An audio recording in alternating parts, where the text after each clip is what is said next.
कमरे में गुमसुम सी बैठी हुई एक 16 साल की नई नवेली दुल्हन आसी घूंघट में अपना मुंह छिपाए हुए, पर चेहरे पर खुशी की जगह एक अनजाना सा डर, आंखों में किसी अजनबी के प्रति दहशत की भावना। लग ही नहीं रहा था कि आज ये पहली बार अपनी ससुराल आई है। आंसुओं से सराबोर चेहरा लिए अपनी माँ पापा को रह रहकर याद कर रही थी। खुद को अजनबियों के बीच खुद भी अजनबी महसूस कर रही थी। बीच बीच में कोई औरत आती और उस पर कुछ न कुछ बोलकर चली जाती। ना जाने क्या हुआ है जो ये रोई जा रही है। क्या ये पहली लड़की है जो ससुराल आई है? अरे बहन, हम भी तो आए थे, 14 साल की उम्र रही होगी हमारी, और आते ही पूरा घर संभाल लिया। हमारी सास तो सर पे चढ़ी बैठी रहती थी। मजाल है जो कोई हमारा चेहरा देख ले।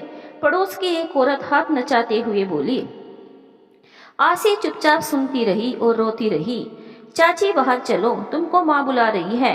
अच्छा रुको, आते हैं बिटिया। चलो बहन चलते हैं। ये तो ऐसे ही रोती रहेगी।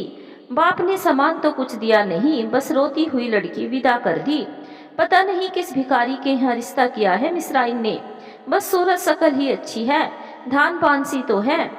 फूंक मारो तो उड़ जाए। दूसरी औरत बोली। माँ भाभी कितनी सुंदर है, देखो मैंने चेहरा भी देख लिया, तुम भी देखोगी तो यही कहोगी।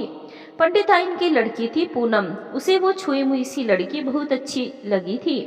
और हाँ मम्मी, भाभी पढ़ी लिखी भी है, मैं तो इनके पास पढ़ने आऊंगी। पापा से कहकर मेरा ट्यूशन लगवा दो भाभी से। पूनम चहकते हुए बोली। अरे अभी तो वो आई है, उसे आराम करने दे, आज ही से ट्यूशन पढ़ेगी क्या? सारी औरतें पूनम की बात सुनकर हंसने लगी। चाची चलो ना, माँ कब से बुला रही है। आसी की ननंद पूर्णिमा एक बार फिर से आवाज लगाते हुए आई। सारी औरतें चली गई। आसी फिर से उस बात को याद करके रोने लगी। आसी बैठी हुई अपनी सहेली की कही हुई बात याद कर रही है और उसे डर लग रहा है कि कहीं वो बात सच हुई तो वो क्या करेगी। वो एक दिन पहले हुई अपनी शादी की यादों में खो जाती है। शादी में आसी तैयार होके बैठी है, तभी उसकी बेस्ट फ्रेंड अवनी उसके पास आ जाती है। आसी तुझसे एक बात कहनी है, समझ नहीं आ रहा तुझे कैसे बताऊं ये बात।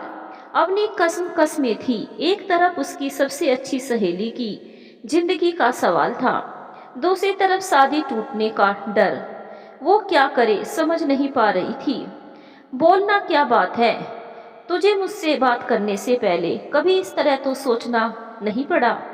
आज क्या बात है, कहीं तुझे मेरा दूल्हा तो पसंद नहीं आ गया? आसी उसे छेड़ते हुए बोली। नहीं यार, अगर ऐसी बात होती तो मैं तुझसे पूछती नहीं, सीधे जीजा जी के साथ फेरे ले लेती। अवनी बोली। तो क्या बात है बताना, क्या कोई और पसंद आ गया मेरी अवनी को? आसी मुस्कुराकर बोली। उसे बात की गहराई का बिल्कुल अंदाजा नहीं था।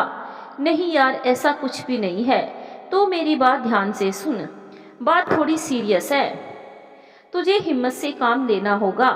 अवनी उदास होकर बोली। क्या बात है अवनी, तू मुझे डरा मत, मेरा दिल बैठा जा रहा है, बताना क्या हुआ।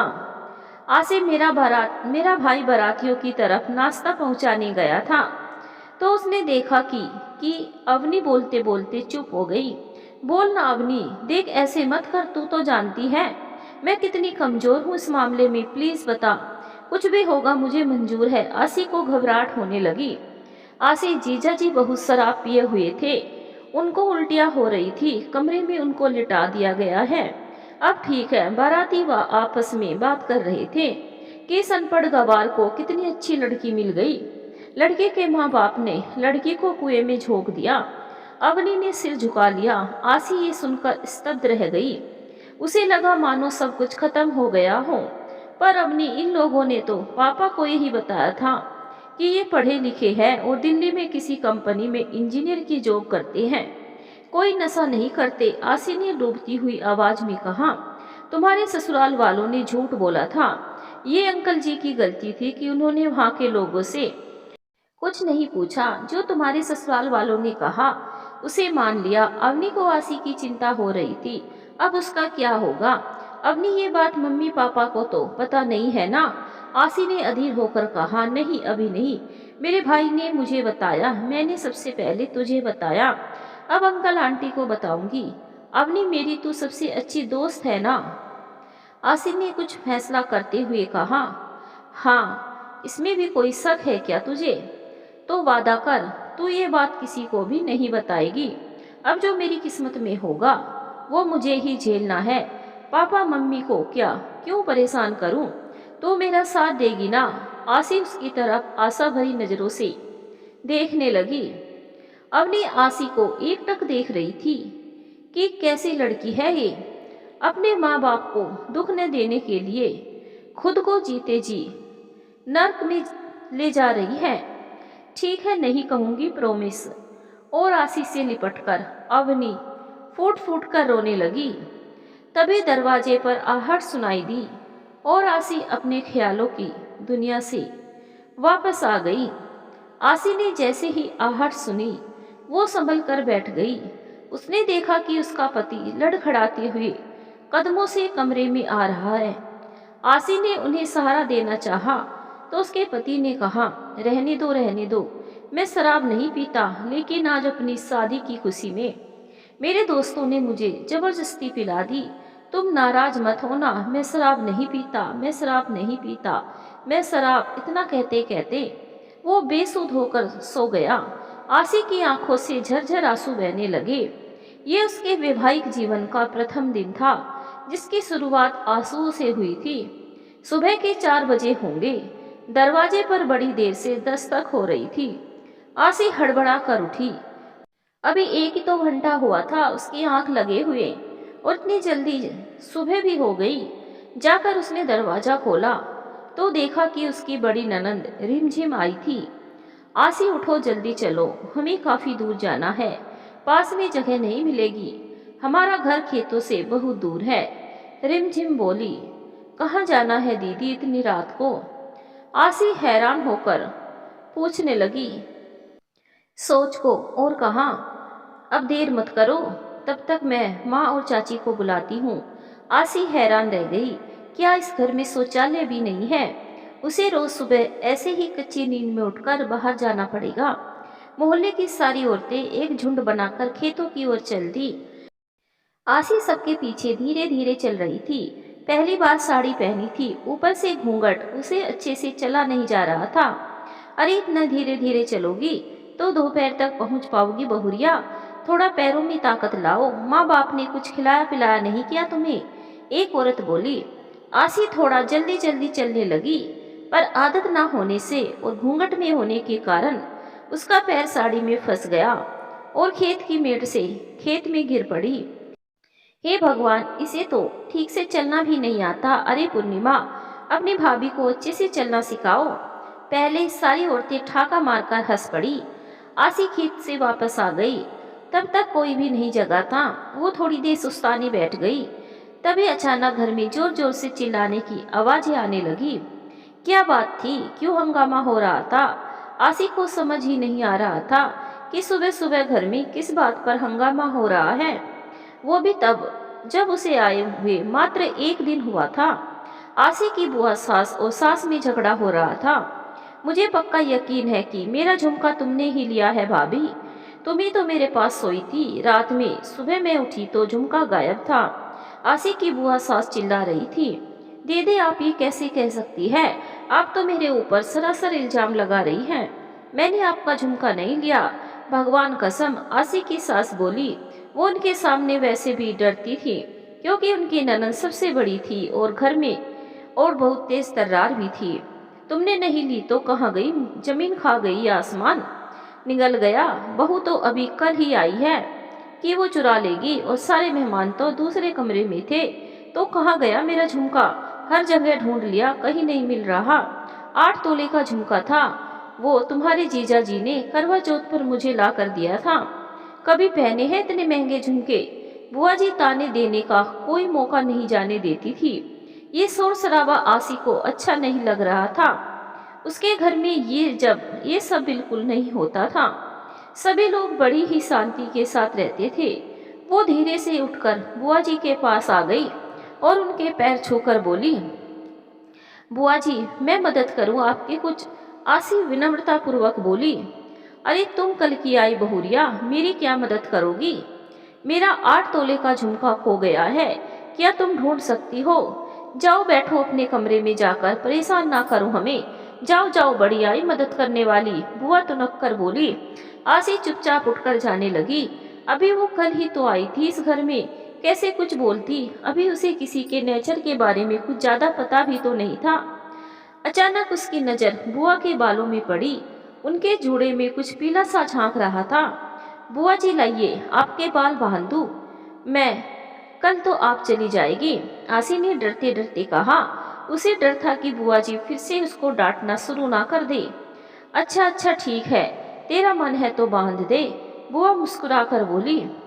आसी ने जैसे ही बुआ जी का जूड़ा खोला, जूड़े में फंसा हुआ झुमका नीचे आ गिरा।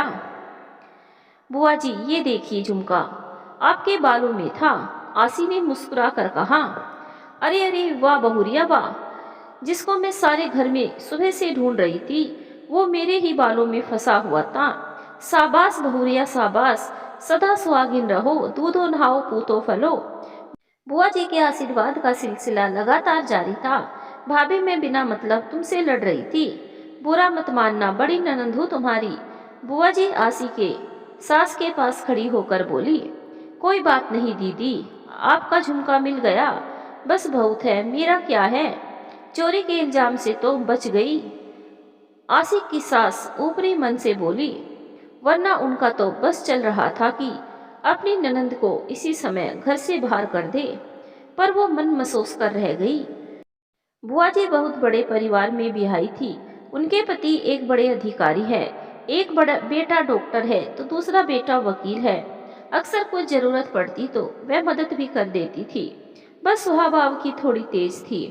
कम तो आसी की सास भी नहीं थी, पर इस समय उनके घर में मेहमान थे, इसीलिए कुछ कहने सुनने का माहौल नहीं था। इसीलिए उस समय उन्होंने चुप रहना ही ठीक समझा। आज आसी की मुंह दिखाई होनी थी, इसीलिए सारा काम जल्दी जल्दी खत्म करना था। आसी को उसकी ननद तैयार करने लगी। आसी को साड़ी पहनना बिल्कुल नहीं आता था, उसकी ननद ने उसे साड़ी पहनना सिखाया, उसे अच्छे से तैयार किया। आसी वैसे ही अच्छी नैन नक्श की गोरी सी लड़की थी। मेकअप होने के बाद उसका रूप और निखर कर आया। शाम होते होते आस पड़ोस की औरतें आने लगी। सभी उसका चेहरा देखते ही कहती कि बहू बहुत सुंदर है। तभी एक औरत ने कहा कि ये बताओ मिसराइन, तुम्हारी बहू केवल देखने सुनने में ही अच्छी है कि कुछ गा बजा भी लेती है?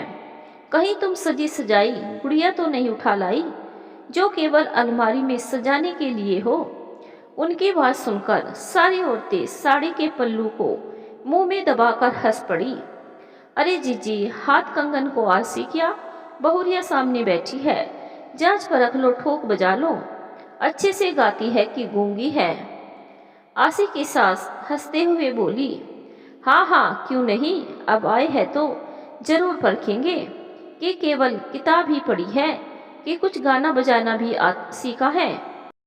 चल बहुरिया शुरू हो जा, जो तेरी माँ ने सिखाया है, ढोलक मैं बजाती हूँ तू गाना गा। आसी को थोड़ी सी राहत मिली, क्योंकि उसने गाना अपनी दादी और मम्मी से सीखा था, लेकिन वो ढोलक नहीं बजा पाती थी। आसी ने अपनी मधुर आवाज में गाना शुरू किया। पहला गाना जो उसने खुद बनाया था। सपनों से भी सुंदर मेरा संसार है, कितना प्यारा मेरा घर द्वार है, सास मेरी देवी ससुर देवता है, एक मेरी माँ है तो दूजे पिता है, इनके ही चरणों में मेरा उद्धार है, सपनों से सुंदर मेरा घर परिवार है। पूरा गाना खत्म होते होते सारी औरतें खुश होकर साथ साथ ताली बजाने लगी। वाह बहुरिया वाह, मजा आ गया, क्या गाना गाया, सबका मान रख लिया तुमने, हर रिश्ते को सम्मान दे दिया तुमने, शाबाश। पंडिताइन आज उसके सिर पर हाथ फेर कर बोली, बहुरिया ये गाना तुमको किसने सिखाया, हमको भी लिख देना, हम अपनी बिटिया को सिखाएंगे, वो भी सियानी हो रही है। 4 दिन बाद उसे भी ससुराल जाना ही है। पड़ोस की चाची ने कहा, चाची जी ये गाना मैंने खुद बनाया है। आसी सिर झुकाकर धीरे से बोली, तुमने बनाया है? सारी औरतों का मुंह खुला का खुला रह गया। अरे मोरी मैया, तुम तो बड़ी गुणवान हो, हम तो ऐसा वैसा ही समझ रहे थे तुमको, तुम तो छुपी रुस्तम हो। माँ बाप ने बढ़िया लिखा सिखा पढ़ा कर ससुराल भेजा है, कोई कमी नहीं है, सदा सुहागिन रहो, दूधो नहाओ पूतो फलो। चाची और दूसरी औरतें आसी को आशीर्वाद देने लगी। सब बहुत खुश थी। एक बात कही मिश्राइन, कुछ पाई हो या ना पाई हो, लेकिन बहुरिया बहुत अच्छी पाई हो। तुम्हारा लड़का इसके सामने कुछ नहीं है। ये इतनी अच्छी सुंदर पढ़ी लिखी और गुणवान, और कहाँ वो गली गली घूमने वाला लोफर। बुरा ना मानना, दोनों की जोड़ी नहीं बनती। पता नहीं क्या देखकर इसके माँ बाप ने तुम्हारे घर में शादी कर दी। अब ऐसा तो ना कहो तुम लोग, मेरे लड़के में क्या खराबी है? सुंदर है, हट्टा कट्टा नौजवान है, कमाता है, थोड़ा मिजाज का तेज है, तो क्या हुआ, शादी हो गई है, जिम्मेदारी आ गई है, सुधर जाएगा देखना। आसी की सास से अपने बेटे की बुराई बर्दाश्त नहीं हुई तो ना चाहते हुए भी बोल पड़ी, तुम तो बुरा मान गई मिसराइन, हमें क्या तुम्हारा लड़का, तुम जानो अभी तक तो जैसा था तुम लोग झेल लेती थी, अब ये बेचारी कैसे बर्दाश्त करेगी? हमें तो दया आती है इस पर। ठकुराइन आजी कहाँ पीछे रहने वाली थी, खरी खरी बात सुना दी आसी की सास को। चलो बहन अब चलते हैं, तुम बहुत देर हो गई है, बहुरिया अच्छे से रहना। सारी औरतें चली जाती है और इधर आसी की सास की बड़बड़ शुरू हो जाती है। आसी उठकर अपने कमरे में चली जाती है। तभी बाहर से मारपीट की आवाज आती है। अरे दौड़ो दौड़ो, बचाओ उसको। आसी के पति अनुराग और पड़ोस का लड़का केशव में मारपीट हो रही थी। पैसे को लेकर केशव ने उनसे कुछ पैसे उधार लिए थे और वो वापस नहीं कर रहा था। मांगने पर उल्टा सीधा बोल रहा था उन्हें, हाँ बड़ा आया पैसे वाला, कल तक पैसे ना मिले तो समझ लेना मैं तेरा क्या हाल करूँगा। तो मुझे जानता नहीं है अभी, समझा ना? अनुराग नशे में झूमते हुए बोले, हाँ हाँ जानता हूँ तुझे, एक नंबर का शराबी और लोफर है तू, किस्मत का धनी है कि तेरी शादी हो गई, नहीं तो मारा मारा फिरता इधर उधर, काम ना धाम बस इधर उधर घूमना। केशव बहुत मार खा गया था, इसीलिए अब जो मन में आ रहा था बक रहा था। अच्छा मैं लोफर हूँ, शराबी हूँ, नकारा हूँ, तेरी हिम्मत कैसे हुई मुझसे ऐसे बोलने की? अनुराग बोला और फिर उसे मारने लगा। बड़ी मुश्किल से उन दोनों को बड़े बुजुर्गों ने समझा बुझाकर छुड़ाया और उनके घर भेज दिया। आसी अंदर आंगन में खड़ी सूखे पत्ते की तरह कांप रही थी। उसने ऐसा दृश्य पहली बार देखा था। उसे अपने पति से बहुत डर लगने लगा था। वो उनके सामने थर थर कांपती रहती। ज्यादातर वो अपने कमरे में ही रहती थी। जब कोई काम होता तभी बाहर निकलती थी। उसे आए हुए 3 दिन हो चुके थे यहाँ। ये 3 दिन उसे 3 साल के बराबर लग रहे थे। वैसे तो आसी के पति अनुराग आसी को बहुत चाहते थे, लेकिन उन्हें गुस्सा बहुत आता था और गुस्से में वो भूल जाते थे कि क्या सही है और क्या गलत। आज उसका अपने ससुराल में 8वां दिन था। घर के सारे मेहमान जा चुके थे, केवल आसी की बड़ी ननद थी।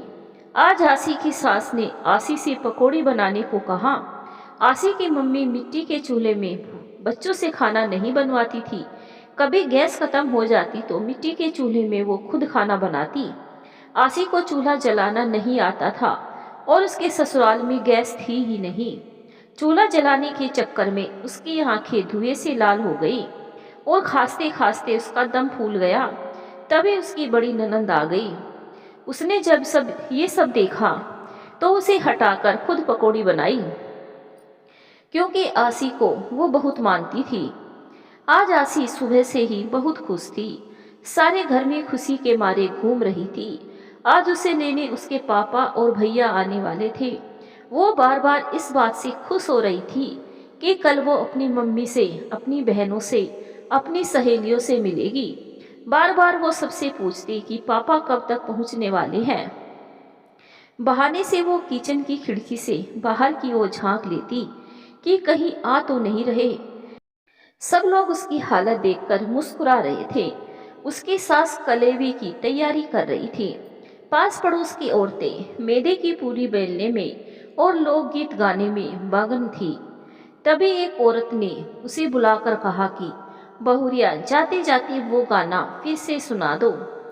आसी मुस्कुराने लगी और अपनी छोटी ननंद पूर्णिमा को ढोलक लाने को कहा। पूर्णिमा ढोलक बहुत अच्छा बजाती थी। आसी ने गाना शुरू किया।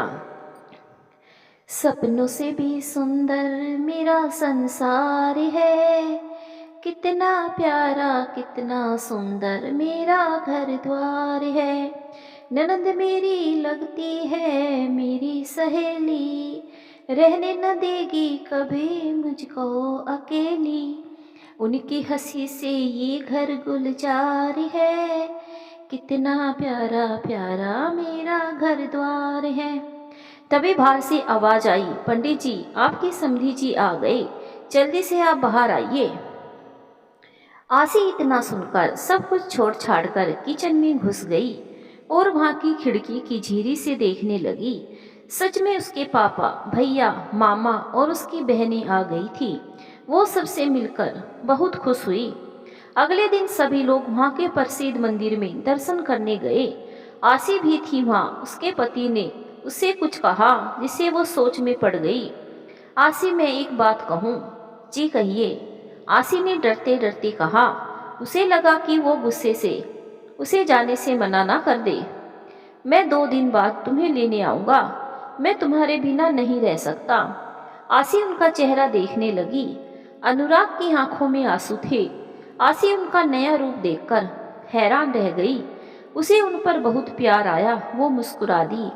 देखिए, इतने दिन बाद जा रही है, कम से कम 1 महीने तो रहना ही पड़ेगा, फिर तो हम आ ही जाएंगे। तब तक आप दिल्ली चले जाइएगा ड्यूटी पर। आसी ने उनको प्यार से समझाते हुए कहा। उसे अपनी किस्मत पर यकीन नहीं हो रहा था कि उसे इतना प्यार करने वाला पति मिला है। उसने ठान लिया कि अपने प्यार और व्यवहार से वो उनकी शराब और गुस्से की आदत को छुड़वा देगी। रास्ते में घर तक आसी और उसके पति एक साथ बैठे गाड़ी में गाना चल रहा था। हम तुम्हें चाहते हैं ऐसे, मरने वाला कोई जिंदगी चाहता हो जैसे। अनुराग की आंखों से आंसू बह रहे थे। घूंघट के अंदर आसी भी रो रही थी। उसके मन से उनके प्रति जो डर था वो निकल गया और जाते जाते उसे अपने पति से बहुत प्यार हो गया। आसी की बहनें और भाई रास्ते भर उसके साथ हंसी मजाक करते हुए उसे परेशान करते रहे। ऐसे ही उसका घर आ गया। आसी अपनी मम्मी से मिलकर बहुत रोई। पहली बार वो अपनी मम्मी से इतना दूर गई थी। वैसे तो वो अपनी मामा के घर पर हमेशा आती जाती रहती थी, लेकिन मामा मामी उसके बहुत अच्छे थे, आसी को बहुत मानते थे। इसीलिए आसी को अपने मामा के घर पर हमेशा अच्छा लगता था। आसी अपने मायके में सबसे मिल भी नहीं पाई थी कि तीसरे ही दिन अनुराग आ गए। आसी को विश्वास नहीं हुआ। उसे लग रहा था कि अनुराग मजाक कर रही है, वो इतनी जल्दी नहीं आएंगे। लेकिन जैसा अनुराग ने कहा था वैसे ही तीसरे ही दिन वो उसे लेने आ गए। घर में सभी लोग हैरान थे, बिना किसी सूचना के लेने के लिए कैसे आ गए। आसी के ताऊजी थोड़ा सा नाराज भी थे और वो आसी को ससुराल भेजने के पक्ष में नहीं थे, क्योंकि अभी तक तो शादी की सारी रस्में पूरी भी नहीं हुई थी। परंतु अनुराग ने सबको बताया कि अभी वहाँ भी सारी रस्में अधूरी है। इसीलिए माँ ने आसी को लेने के लिए हमको अर्जेंट में भेजा है। सभी लोग तैयार हो गए आसी को भेजने के लिए। आसी इतनी जल्दी ससुराल फिर से नहीं जाना चाहती थी, पर वो क्या करती, घर के बड़े लोगों की मर्जी के खिलाफ नहीं जा सकती थी। और वैसे भी अब उसका असली घर तो उसकी ससुराल ही था। आसी मायके से रो धोकर विदा हो गई। रास्ते में अनुराग ने उसको ये कहकर आश्चर्य में डाल दिया, डियर, तुमसे एक बात बतानी थी। अनुराग ने सोचते हुए कहा, कहिए ना, हमसे पूछने की क्या जरूरत है। आपका हक बनता है मुझ पर। आसी मुस्कुरा दी। आसी, बात दरअसल ये है कि मैं तुम्हारे बिना एक पल भी नहीं रह सकता। अनुराग ने बात शुरू की। जी हाँ जनाब, मुझे पता है। आसी को अपनी किस्मत पर यकीन नहीं हो रहा था कि अनुराग इतने रोमांटिक भी हो सकते हैं। इसीलिए मैंने ये सोचा कि मैं तुमको अपने पास जल्दी से जल्दी बुला लूं।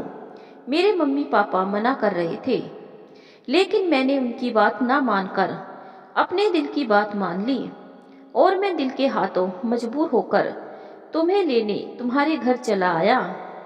अब मुझे नहीं पता कि घर जाकर मेरे मम्मी पापा मुझे क्या कहेंगे। तुम मेरा साथ दोगी ना आसी? नहीं तो मैं अकेला कैसे मम्मी पापा की डांट झेल पाऊंगा। अनुराग मुंह लटका कर बोले। आसी कुछ पल के लिए शांत हो गई। उसकी समझ में नहीं आ रहा था कि वो क्या जवाब दे। उसे अनुराग का प्यार खींच रहा था और ससुराल वालों की डांट का डर मना करने पर मजबूर कर रहा था। वो धर्म संकट में फंस गई थी। कहने को तो उसने अनुराग से हामी भर ली कि ठीक है, हम आपका साथ देंगे, पर जैसे जैसे उसकी ससुराल नजदीक आ रही थी वैसे वैसे उसका दिल बैठा जा रहा था। उसके हाथ पैर कांप रहे थे। उसकी हिम्मत जवाब दे रही थी। वो चाह रही थी कि ये रास्ता कभी खत्म ना हो और उसके ससुराल कभी ना आए। वो अपने सास ससुर को क्या कहेगी। अनुराग तो उसके प्रति अपने प्रेम के चलते उसे ले आए, पर लोग तो उसी को दोष देंगे कि बहुरिया से 2 दिन भी अपने घर में नहीं बीते कि अपने पति को बुला लिया। कितनी बेशरम लड़की है ये। कितने ताने सुनने को मिलेंगे। आसी मन ही मन ये सब सोच रही थी और भगवान से प्रार्थना भी कर रही थी कि घर जाकर कोई बवाल ना हो। सांझ ढल रही थी। गांव के किसान अपने हल बैल लेकर अपने अपने घर जा रहे थे। उनके पीछे पीछे उनके जानवर भी मस्ती चाल से झूमते हुए आ रहे थे। उसी समय आसी अपने पति अनुराग से साथ गांव में प्रवेश किया। वो धड़कते हुए दिल के साथ आने वाली परिस्थितियां का सामना करने के लिए अपने आप को तैयार कर रही थी।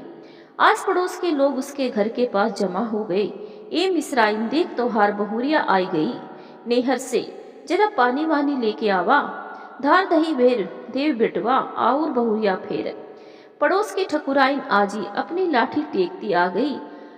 अरे ई का ना कोनो हाल ना खबर, ऐसे कैसे विदाई हुई गई बहुरिया की। कोनो रीत रस्म का ध्यान ही नहीं क्या नई बहुरिया के नेहर वालिन के। पता नहीं कैसे लोग हैं। आजी की तेज तर्रार बहू आंखें मटका कर बोली। तब तक आसी की सास हाथ में पानी से भरा लोटा लेकर बाहर आ गई और भीड़ देखकर हैरान हो गई। आसी की सास पड़ोस की औरतों को यह कहकर समझा देती है कि शादी की कुछ रस्में पूरी नहीं हुई थी, इसीलिए मैंने ही बबुआ को भेजा था बहुरिया को बुलाने के लिए। सारी औरतें आपस में बातें करती हुई चली जाती हैं। आसी की सास आसी को घर के अंदर ले जाती है और तब अनुराग से सवाल जवाब करना शुरू करती है। अरे बबुआ, बिना बताए बहुरिया को ले आए तुम? सबने लोग का कहे होंगे अकेले लड़के को ही लाने दिया लाने। ना कोई रीत ना कलेवा ना साड़ी, ऐसे कैसे चले गए तुम? ना घर में कोई से राय सलाह। हम दोनों प्राणी तुम्हारे लिए बेकार हुए अब, है ना? अब तो तुम मालिक हो गए हो। नहीं माँ, ऐसी कोनो बात नहीं है। बस इधर अपने दोस्त के घर गए रहन तो बुलाए लिए चले आए आसी को।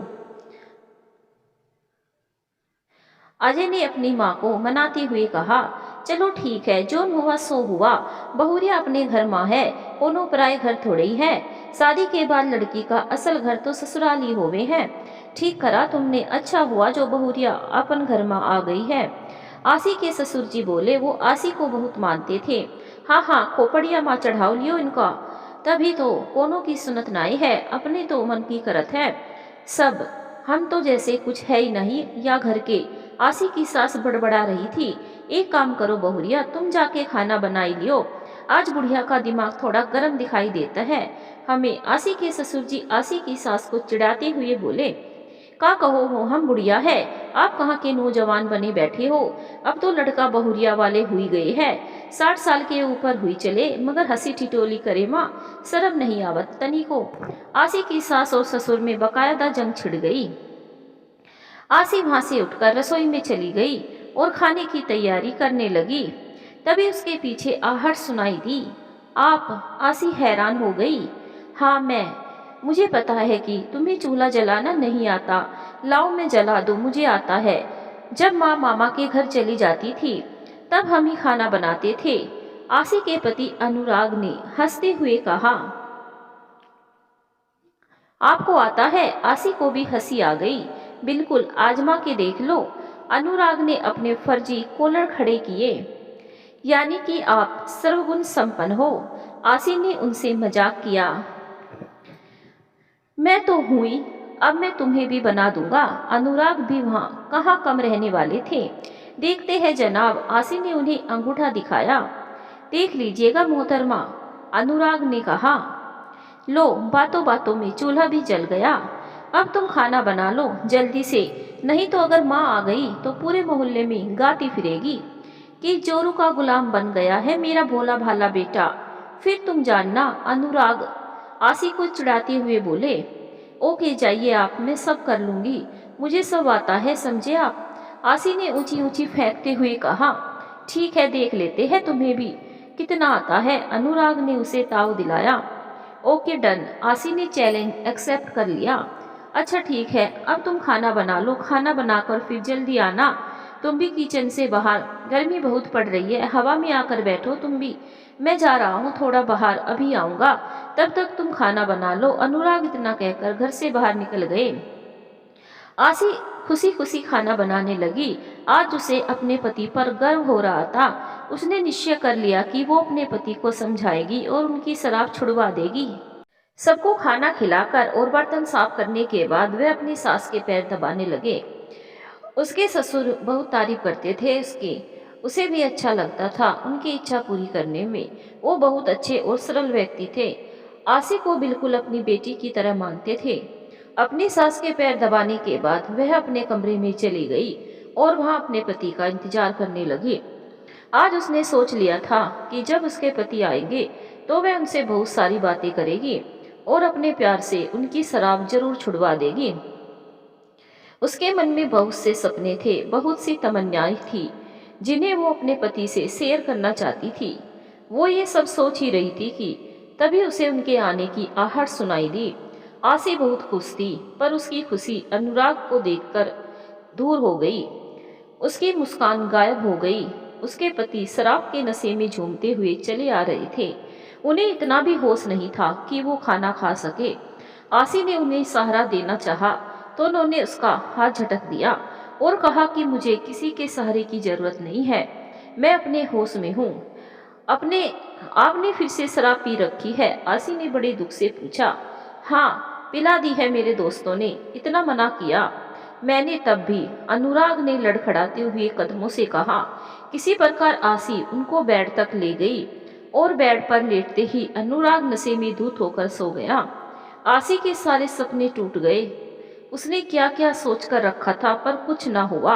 जो इंसान बिना शराब पिए इतना प्यारा हो सकता है, वो शराब पीने के बाद ऐसा व्यवहार करेगा। आसी को कुछ समझ नहीं आ रहा था। वो यूं ही रोते रोते सो गई। आसी सोच रही थी कि आज वो अनुराग को घर के बाहर ही नहीं जाने देगी और सारा काम करने के बाद दोपहर में वह अनुराग से बात करेगी। ऐसे कब तक चलता रहेगा? ये सब ठीक नहीं है। तभी अनुराग उसके पास बहुत खुशी खुशी आते हैं। आसी चलो जल्दी से तैयार हो जाओ, आज मैं तुम्हें कहीं ले चलता हूँ।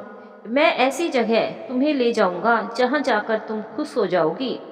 माँ से मैंने पूछ लिया है, अपना और मेरा बैग पैक कर लो। हम दोनों शादी के बाद कहीं घूमने नहीं गए ना, चलो अब देर मत करो। आसी तो खुशी से उछल पड़ी। अरे वाह, हम लोग सच में घूमने जाएंगे? हाँ मेरी मासूम दुल्हनिया, हम लोग आज निकल रही है शिमला के लिए। अब तैयारी कर लो जल्दी से, रात में हमें निकलना है। अनुराग हंसते हुए बोला। ओ माय गॉड, शिमला कितना खूबसूरत है वो, मेरा फेवरेट है Shimla. Thank you so much ji, thank you so much. इसी बात पर एक प्यारी सी किस दे दो तब।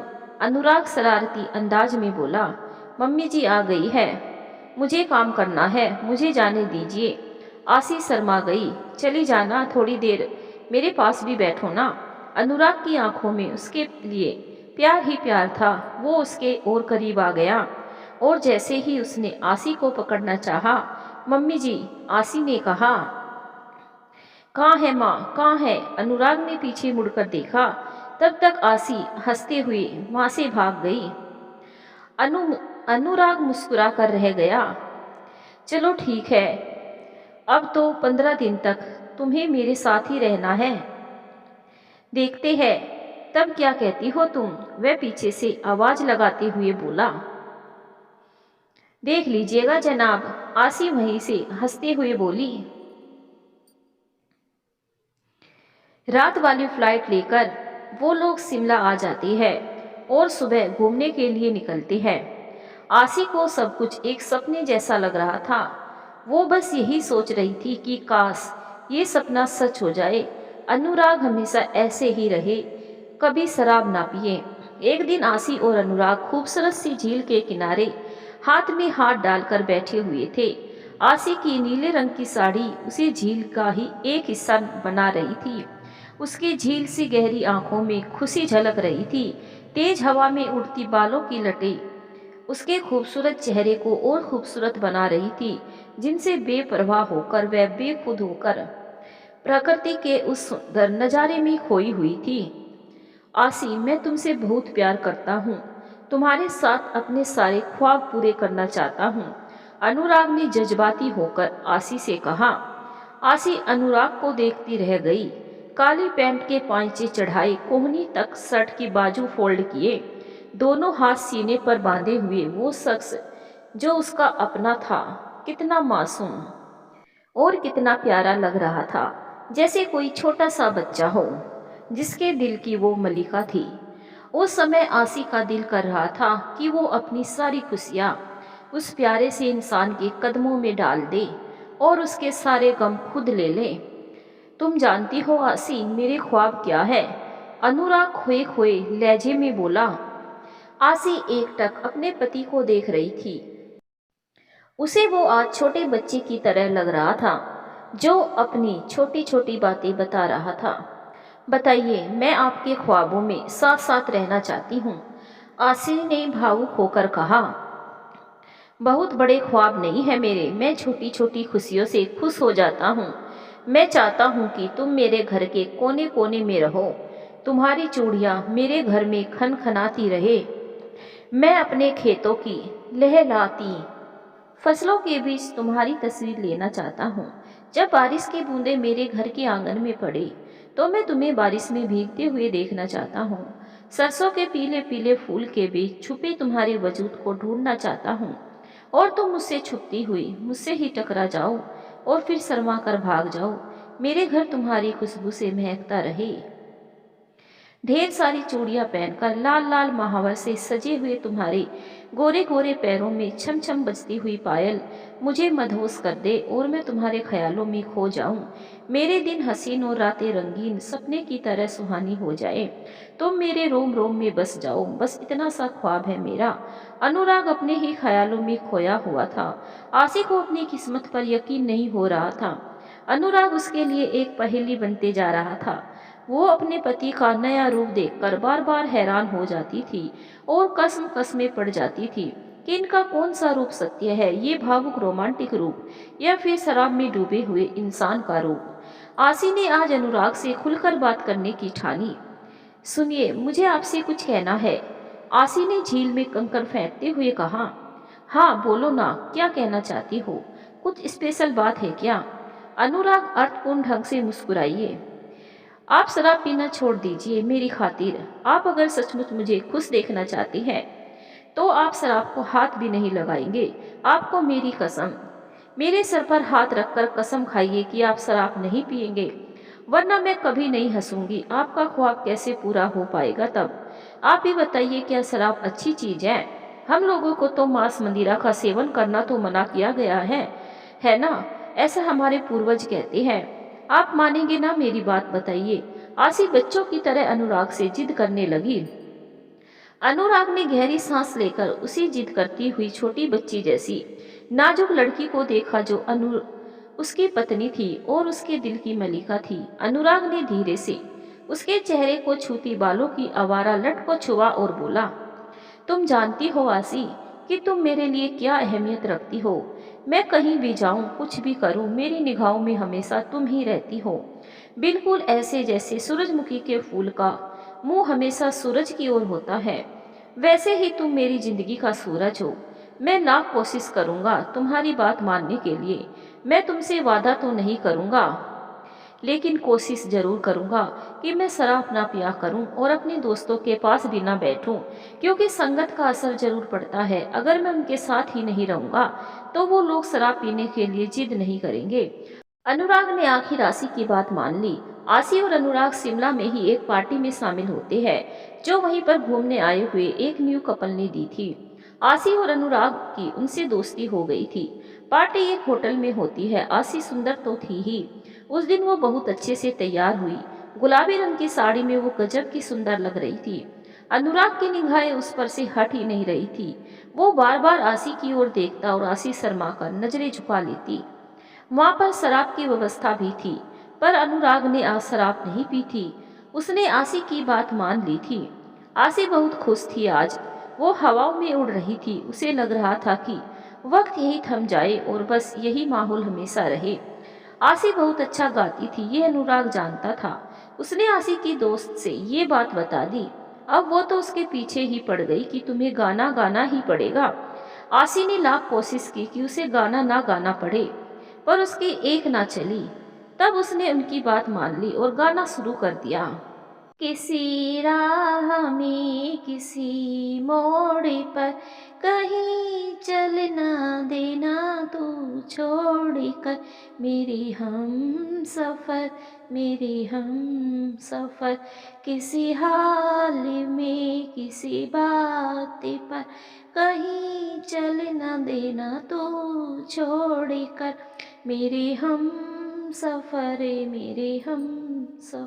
गाना खत्म होते ही हॉल तालियों से गूंज उठा। अब लोग अनुराग से आसी के लिए कुछ कहने की जिद करने लगे कि आसी ने इतना अच्छा गाना गाया है, आप भी उसके बारे में कुछ कहिए। अनुराग ने रोमांटिक मूड में कोमल के लिए गाया। पल पल दिल के पास तुम रहती हो, जीवन मीठी प्यास ये कहती हो। पल पल दिल के पास तुम रहती हो, हर सामी आँखों पर तेरा आंचल लहराई, हर रात यादों की बारात ले आई। मैं सांस लेता हूँ तेरी खुशबू आती है, एक महका महका सा पैगाम मिलाती है। मेरे दिल की धड़कन भी तेरे गीत गाती है, पल पल दिल के पास तुम रहती हो। वाह वाह, क्या बात है अनुराग जी, क्या गाया है आपने। आप दोनों की जोड़ी बहुत ही खूबसूरत है। दोनों लोग एक दूसरे के लिए ही बने हैं। एक मेहमान ने कहा। शुक्रिया जी, अनुराग ने मुस्कुरा कर कहा। अब इन लोगों को यहीं रहने दीजिए। पुरुष लोग अपनी महफिल अलग जमाते हैं। आइए अनुराग जी, उस कोने में हम लोग बैठते हैं, कुछ पत्ते बत्ते खेलते हैं। महिलाओं को एक साथ अपनी घर गृहस्थी की बातें करने दीजिए। इनके पास साड़ी गहने की बातें होगी, इनमें हमारा क्या काम। एक और मेहमान ने हंसते हुए कहा। सारे लोग हंसने लगे और सारी पुरुष मंडली हॉल के दूसरे कोने में जम गई। पत्ते चलने लगे और धीरे धीरे कब एक बोतल भी आ गई पता ना चला। शराब और पत्तों का दौर चला जब तक पार्टी खत्म हुई। अनुराग शराब के नशे में पूरी तरह धुत हो गया था और वहीं पर बेसुध होकर सो गया था। किसी तरह आसी की दोस्त ने उसे और अनुराग को घर पहुंचाया। आसी के आंसू ही नहीं रुक रहे थे। अब वो क्या करे, उसकी कसम, उसकी मनोहार सब बेकार हो गई थी। अजनबी शहर में होटल के कमरे में वो डर के मारे पूरी रात नहीं सो पाई। हर पल उसे यही डर लगा रहता था कि कहीं कोई मुसीबत ना आ जाए। वो तो यहाँ किसी को जानती भी नहीं है। थोड़ी सी आहट पर भी वो चौंक कर बैठ जाती। पता नहीं कब वो बैठे बैठे ही सो गई। तभी उसके कमरे की दरवाजे पर दस्तक हुई। वो उछल पड़ी। आसी चौंक जाती है और डरते हुए पूछती है, कौन है वहाँ, बोलिए।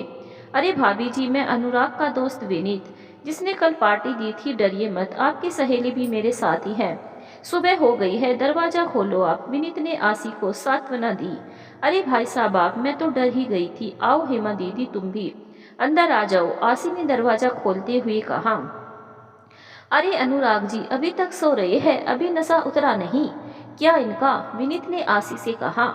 आसी, तुम भाई साहब को समझाती नहीं हो क्या? इतनी शराब भी कोई पीता है क्या कि वो अपने होश में ही ना रहे? इस अनजान शहर में कोई भी तुम्हारे साथ गलत कर सकता था। इन्हें तो अपनी ही खबर नहीं, ये तुम्हारी देखभाल कैसे करेंगे? हेमा ने आसी से एक अच्छी सहेली की तरह फिक्र करते हुए कहा। आसी उसके कंधे पे सिर रखकर फूट फूट कर रो पड़ी। वो कैसे उन्हें बताती कि इस शराब के ने जैसे उसकी जिंदगी तबाह कर रखी है, कैसे उसकी जिंदगी में इसने जहर घोल रखा है कि सब कुछ होते हुए भी वह कंगाल हो गई है।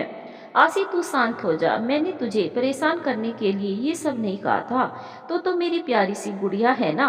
मैं तो यूं ही कहने लगी। अच्छा बाबा सॉरी, देख मैंने अपने कान भी पकड़ लिए। इतना कहकर सचमुच हेमा ने अपने कानों को हाथ लगाया।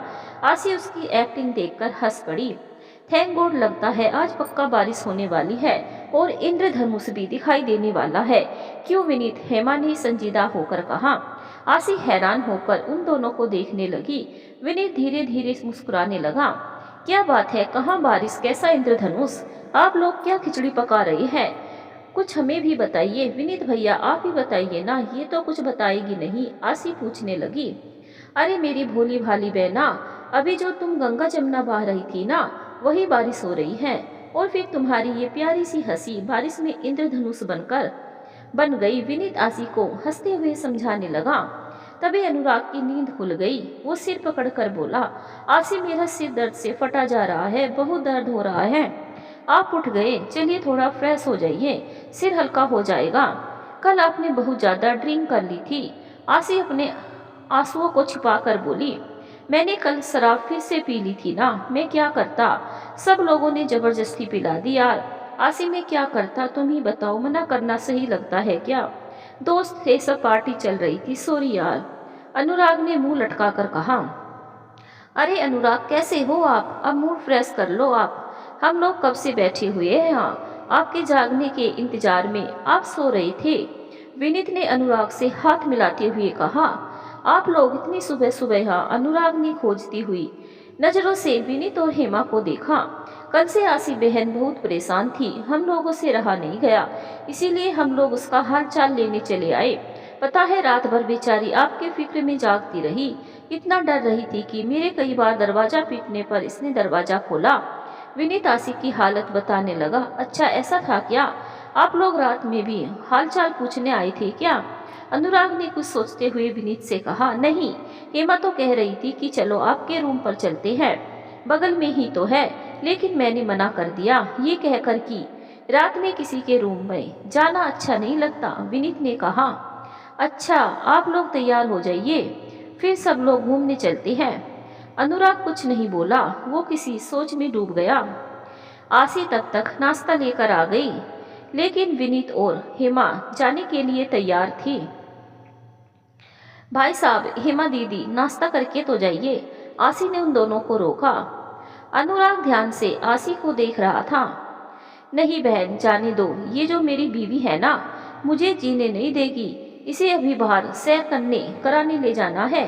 विनीत ने अपनी बीवी हेमा को चिढ़ाते हुए कहा। वो लोग चले गए। आसी चलो पैकिंग कर लो, हमें घर चलना है अभी, अनुराग ने कहा। अभी?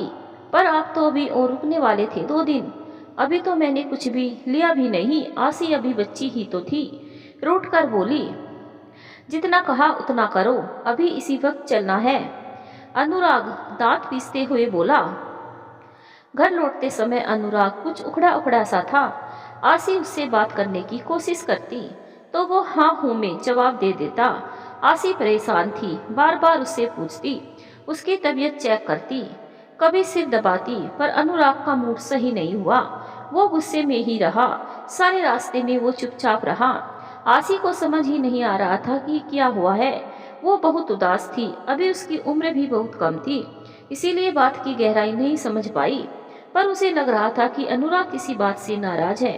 रास्ते में उसने घर के लिए शॉपिंग करने के लिए अनुराग से इजाजत मांगी, तो उसने सख्ती से मना कर दिया।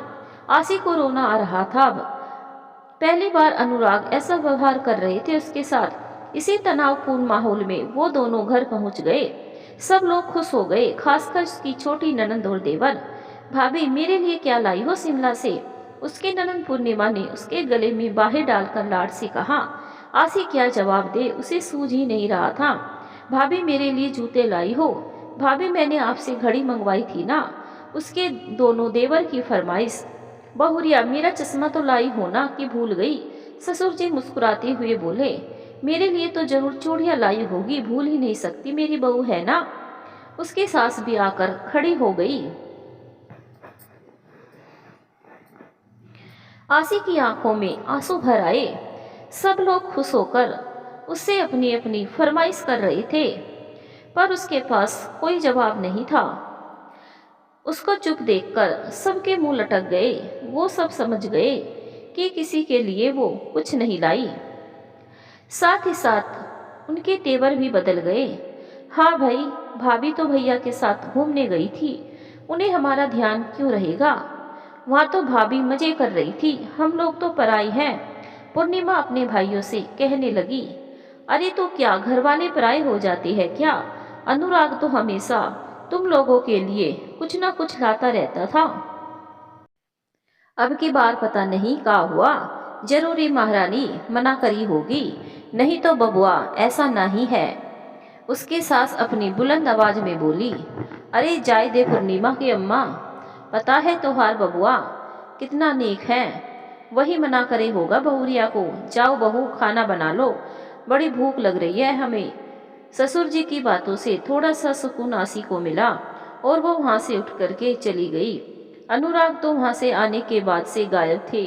देवर को भेजा उन्हें बुलाने के लिए, तो पता लगा कि वो अपने दोस्त के साथ कहीं गए हैं। आसी समझ गई कि अनुराग शराब पीने ही गए हैं। उसने अपनी जिंदगी से समझौता कर लिया था, फिर भी वो अपने प्यार से अनुराग को समझाने का निश्चय भी कर चुकी थी।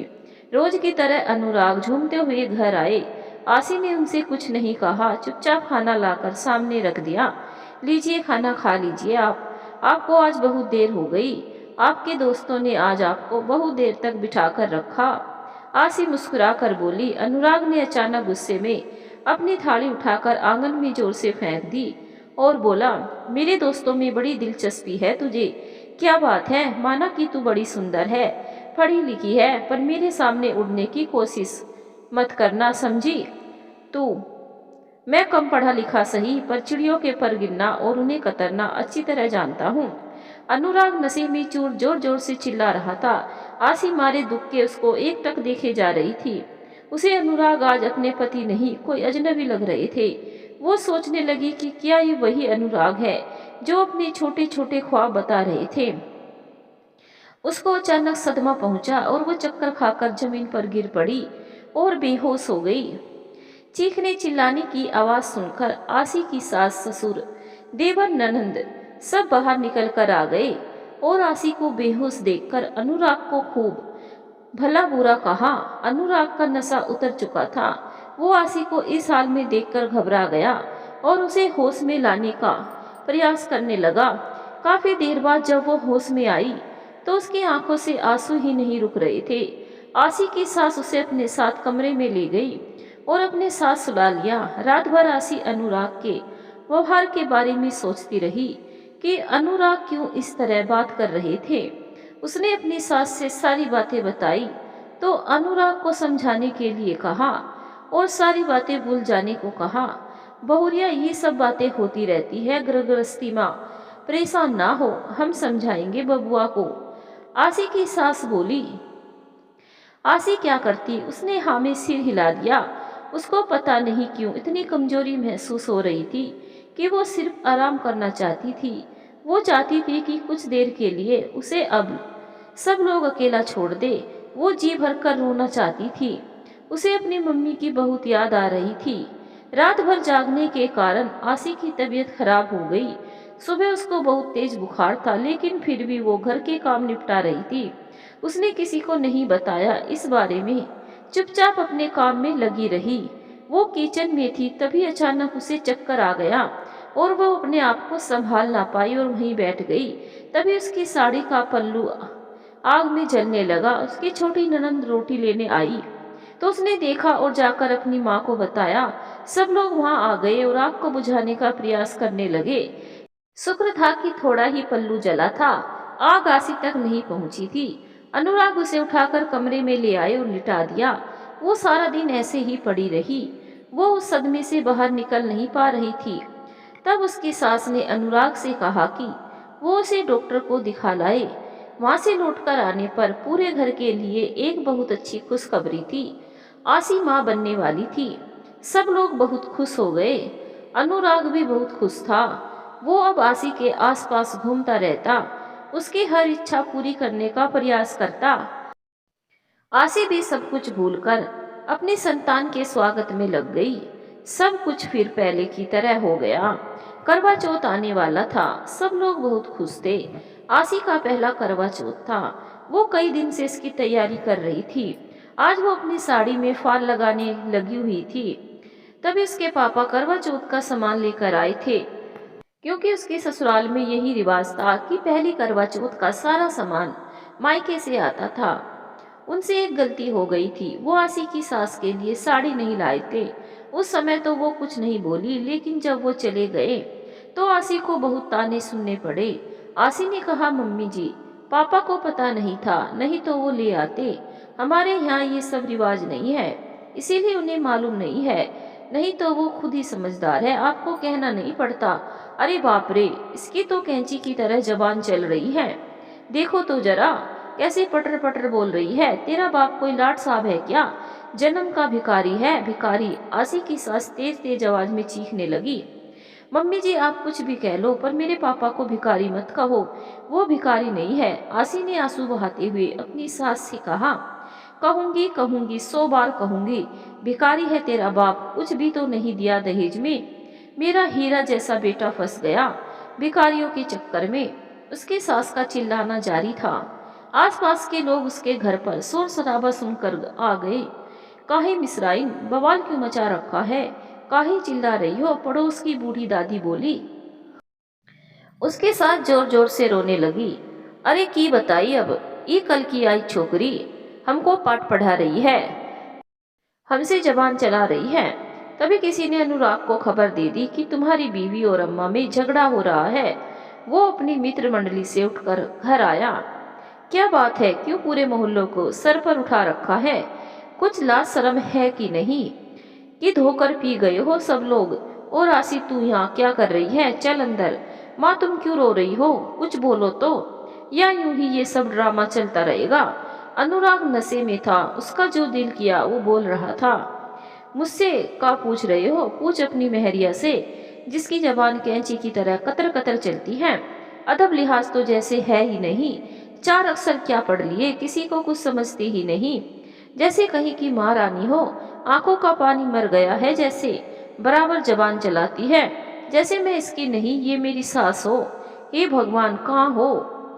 ये दिन देखने से पहले मैं मर क्यों नहीं गई? उठा लो भगवान मुझे, यहाँ इज्जत ना हो। वहाँ जीने से क्या फायदा? दया करो प्रभु। आसी की सास का जोर जोर से रोना और बोलना दोनों चरम सीमा पर था। आसी घर के आंगन में खड़ी आंसू बहा रही थी। उसकी समझ में नहीं आ रहा था कि उसने ऐसा क्या कह दिया जिससे मम्मी जी इतना रो रो कर कह रही है।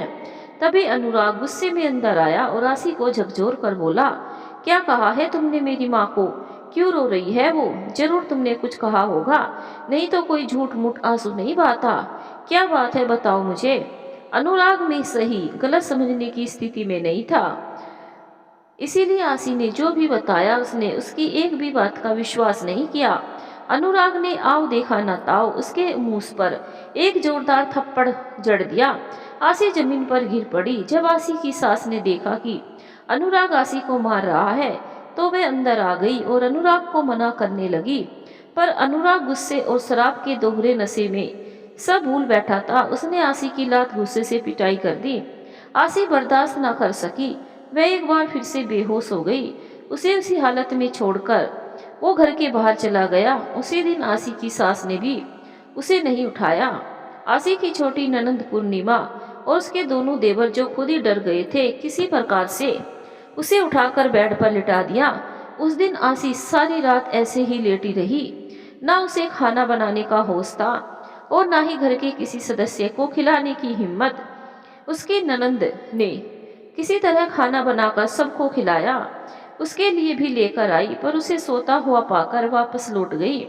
सब लोगों ने खाना खा लिया।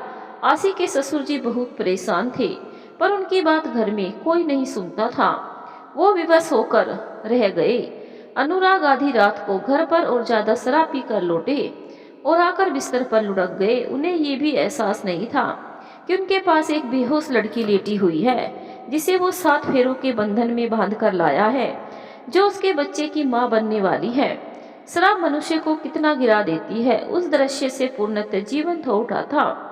बेहोश पत्नी, बेहोश पति, दोनों बेहोश थे, पर एक शराब से बेहोश था तो दूसरा अपने पति की मार से। कैसे विडम्बना है। आसी जब सुबह नहीं उठी तो उसकी छोटी ननंद उसके कमरे में आई तो देखा कि आसी कमरे के एक कोने में जमीन पर लेटी हुई तड़प रही है, अपने हाथ पैर पटक रही है। पूर्णिमा यह देखकर घबरा कर भाभी भाभी कहकर रोने लगी और घर वालों को बुलाने के लिए भागी। सब लोग दौड़कर आए। आसी को बहुत दर्द हो रहा था, वो बर्दाश्त नहीं कर पा रही थी। उसकी अभी उम्र ही क्या थी। वो अपनी सास को देखकर सब कुछ भूल गई और तेज तेज आवाज में रोने लगी। उसकी सास घबरा गई कि इसे क्या हो गया जो इतना रो रही है। क्या हुआ तुमको, काहे रोई जा रही हो, कुछ तकलीफ है का, बताओ तो कुछ। आसी की सास बोली, मम्मी जी बहुत दर्द हो रहा है पेट में, बर्दाश्त नहीं हो रहा हमसे, हम मर जाएंगे। आसी तड़पते हुए बोली, ए पूर्णिमा जा, आजी को बुला के ला, देख जरा क्या बात है, जा दौड़ के भाग के जा। आसी की सास बहुत घबराई गई। पूर्णिमा दौड़ के आजी को बुला लाई। आजी ने आसी का पेट देखा तो वो घबरा गई और बोली, ए मिसराइन, बहुरिया का जल्दी से अस्पताल कहीं ला जाओ, नहीं तो अनर्थ हुई जाए, अके पेट में बच्चा मर गया है, कहीं ऐसा ना हो कि बहुरिया से हाथ धोए ले तुम सब। आसी ये सुनकर रोने लगी। उसका दर्द बढ़ता जा रहा था। उसके पति सुबह से ही अपनी मित्र मंडली में थे। उनको खबर दी गई तो वो घबरा कर गए और आनन फानन में गाड़ी करके उसे अस्पताल ले गए, जहां उसके मरे हुए बच्चे को बड़ी मुश्किल से निकाला गया। शुक्र था भगवान का कि आसी की जान बच गई।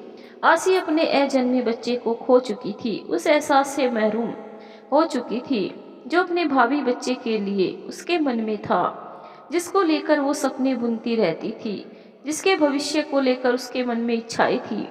वो अब चुपचाप अपने आप में खोई रहती थी। उसका मन किसी काम में नहीं लगता था, ना ही सजने संवरने का उसका मन करता था। ना वो अपने पति से कुछ बोलती, ना ही घर के किसी सदस्य से, बस हमेशा गुमसुम सी रहती थी। उसके ननंद देवर उसके पास आते, उसका मन बहलाते, पर वो अनमनी सी बैठी रहती। उसके साथ जो काम कहती मशीनी तरीके से कर देती, वो डांटती तो भी कोई प्रतिक्रिया ना देती। उसके पति का वही रवैया था, शराब पीना और हंगामा करके सो जाना।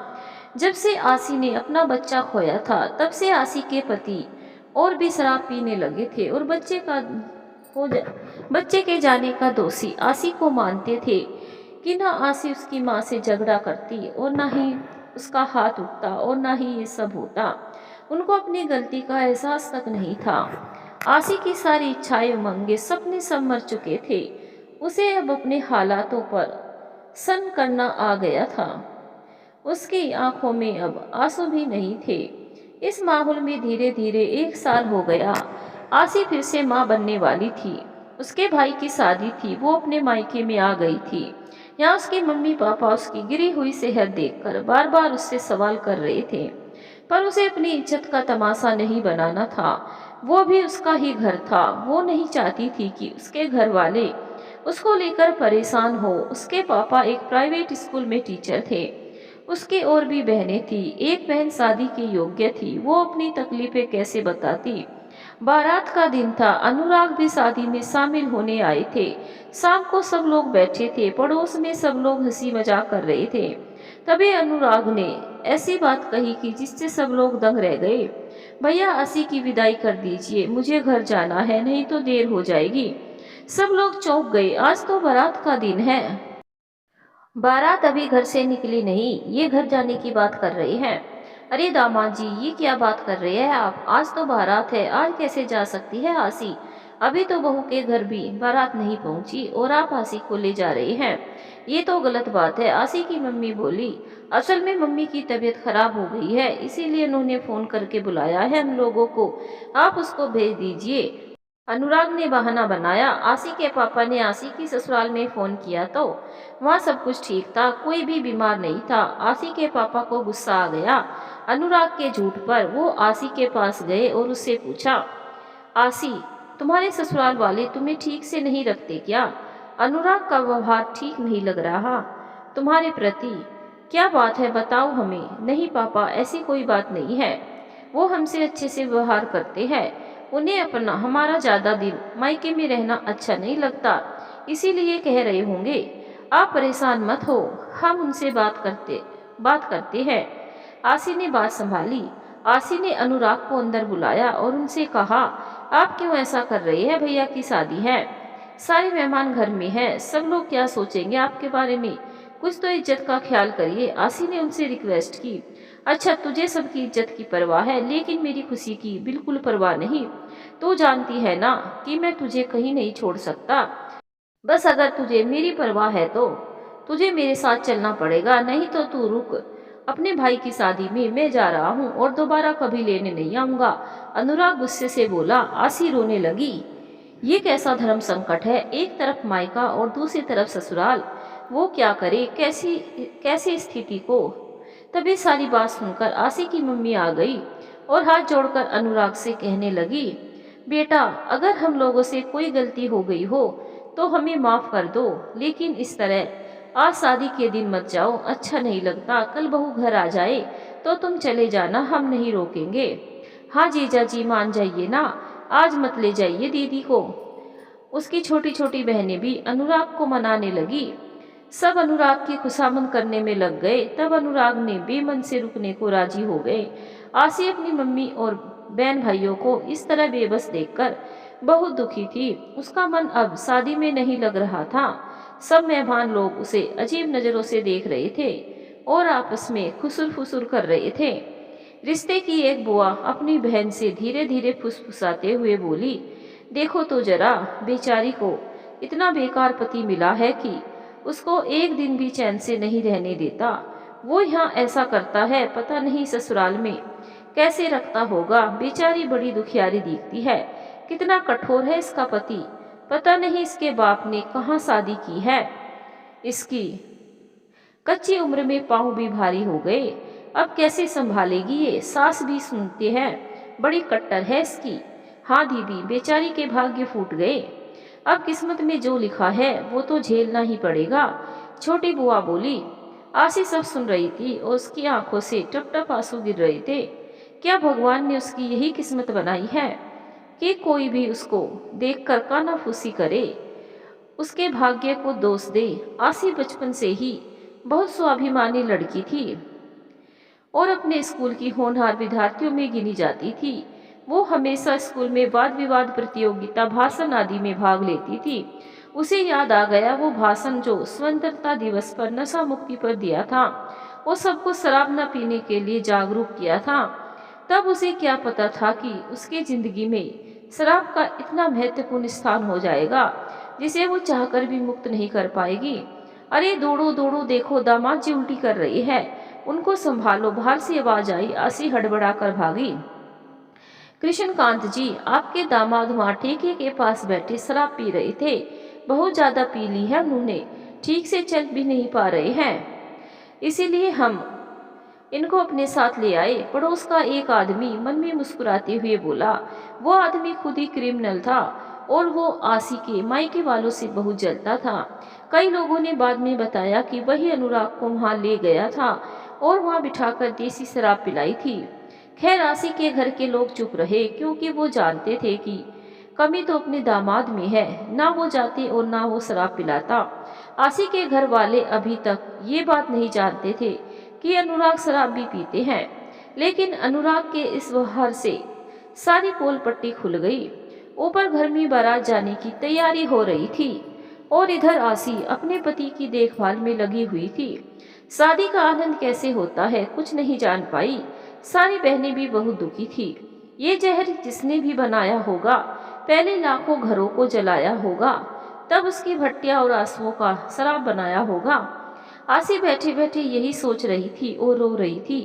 बाहर दरवाजे पर शादी के बाजे बज रहे थे और उसके अंदर शोर हो रहा था। दिल में अंधड़ सा चल रहा था, क्यों बनाई जाती है शराब। आसी ये सब सोच ही रही थी कि उसकी छोटी बहन उसके पास आ गई। दीदी दीदी चलो तैयार हो जाओ, बारात अब रवाना होने ही वाली है। जीजा जी को भी जगा दो, पापा ने बुलाया है उन्हें। अच्छा ठीक है, जगाती हूँ इनको, चलो आ रहे हम, आसी बोली। आसी ने अनुराग को जगाया। उनका नशा उतर चुका था, वो अब ठीक थे। आसी बारात जाने वाली है, तुमने मुझे उठाया क्यों नहीं, सब लोग क्या कहेंगे, क्या सोचेंगे, तुमने तो मेरी इज्जत का कबाड़ा कर दिया। अनुराग उल्टा उसी पर चिल्लाने लगे। आसी को भी गुस्सा आ गया। उसने कहा, आपको पता भी है कुछ, आप नशे में बुरी तरह धुत हो गए थे। आपको पड़ोस वाले लोग ठेके से उठाकर लाए हैं। इज्जत आपकी नहीं, मेरे पापा भैया की गई है, जिनके सिर आपकी इस हरकत की वजह से झुक गए हैं। पता है आपको, सब लोग कितना मजाक बना रहे हैं हम सबका। अनुराग ये सुनकर थोड़ा सा नरम पड़े। उन्होंने आसी से कहा, चलो ठीक है, गलती हो गई है मुझसे, अब मुझे मेरे कपड़े निकाल दो, मैं तैयार हो जाऊं, देर हो रही है। ओके ठीक है, आसी ने कहा। उसे पता था कि अगर मैंने कुछ और बोला तो खामा बात आगे बढ़ जाएगी और सबको हंसने का मौका मिल जाएगा।